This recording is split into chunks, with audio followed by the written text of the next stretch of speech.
ఏంటక్క సడన్గా మాయమైపోయి రైల్వే స్టేషన్లో ప్రత్యక్షమయ్యావు అని అనుకుంటారా? అదేం లేదండి, చెప్పాను కదా లాస్ట్ వీడియోలో, ఎప్పటి నుంచో బయటకు వెళ్దాం అనుకుంటున్నాను కానీ ఏమో ఆ దేవుడు అనుగ్రహం కలగట్లేదో ఏమో అవ్వట్లేదు మేము వెళ్ళడానికి అని చెప్పి ఆ సందర్భం ఇప్పుడు కుదిరిందనమాట. ఇప్పుడు మా హస్బెండ్ నేను వెళ్ళబోతున్నాం. ఎక్కడికో అనేసుకోకండి, ఆలోచించకండి. మీరు కష్టపడక ముందే నేను చెప్పేస్తాను. రాయగఢ్ అయితే వచ్చామన్నమాట. రాయగఢ్లో మజ్జిగేరమ్మ తల్లి ఎంతమందికి తెలుసో కామెంట్ చేయండి.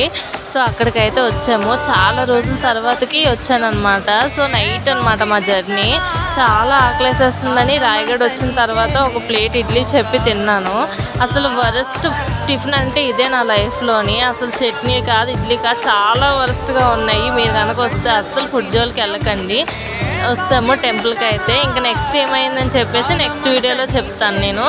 వీడియో నచ్చితే ఒక లైక్ చేసి వెళ్ళొచ్చు కదా ప్లీజ్.